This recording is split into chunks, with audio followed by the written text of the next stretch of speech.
ഇതേ കണ്ടന്റിൽ ഇതിനു മുൻപ് ഒരു വീഡിയോ ചെയ്തിരുന്നു. പക്ഷെ അന്ന് വീണ്ടും ഇതേ വീഡിയോ ചെയ്യേണ്ടി വരുമെന്നോ ഇതേ കാരണത്താൽ ഒരാളുടെ മരണം വരെ സംഭവിക്കുമെന്നോ ചിന്തിച്ചിട്ടുണ്ടായിരുന്നില്ല.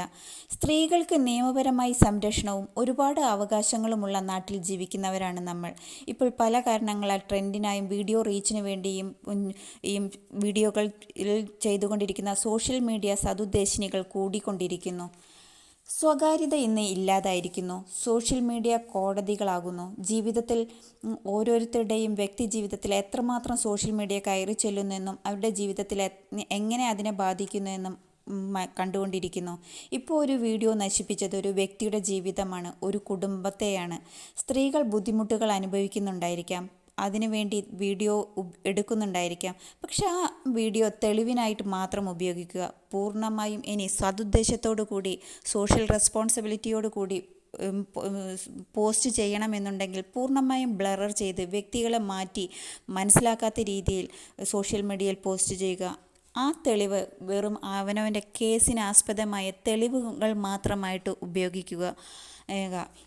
ഇപ്പോൾ വീഡിയോ പോസ്റ്റ് ചെയ്ത ദീപകിൻ്റെ മരണത്തിന് കാരണമായ വീഡിയോയിൽ കാണുന്നത് ബസ്സിൽ അധികം തിക്കും തിരക്കുമൊന്നുമില്ല. ഇതിനേക്കാൾ തിക്കും തിരക്കുമുള്ള ബസ്സുകളിൽ എത്ര യാത്ര ചെയ്തിരിക്കുന്നു. ആ സ്ത്രീ വീഡിയോ ചെയ്യുന്നത് കൈ മുഴുവനായി ഉയർത്തിപ്പിടിച്ച് നീട്ടിപ്പിടിച്ച് വീഡിയോ എടുക്കുന്നതായിട്ടാണ് കാണുന്നത്. അപ്പോൾ ആ ബസ്സിൽ അത്രത്തോളം സ്പേസ് ഉണ്ട്.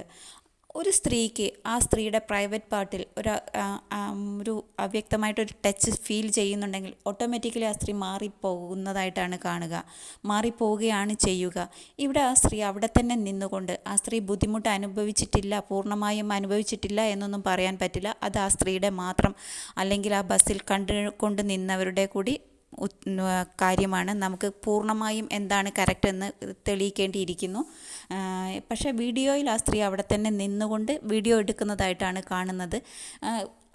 ഒരു ബുദ്ധിമുട്ട് അനുഭവിക്കുന്ന ഒരു സ്ത്രീ മാറി നിൽക്കാനോ പ്രതികരിക്കാനോ തയ്യാറാകും എന്നുള്ളത് എടുത്താണ് ആ സ്ത്രീയുടെ വീഡിയോയെ സംശയാസ്പദമായിട്ട് സംസാരിക്കേണ്ടി വരുന്നത്. സോഷ്യൽ മീഡിയയിൽ എന്തും പോസ്റ്റ് ചെയ്യുമ്പോൾ മറ്റുള്ളവരുടെ സൈഡ് കൂടി ഒന്ന് ചിന്തിക്കുക എന്നുള്ളതാണ്. കാരണം എല്ലാവരുടെ വീട്ടിലും അച്ഛൻ, സഹോദരൻ, ഭർത്താവ്, മകൻ അങ്ങനെ പലരുമുണ്ട്.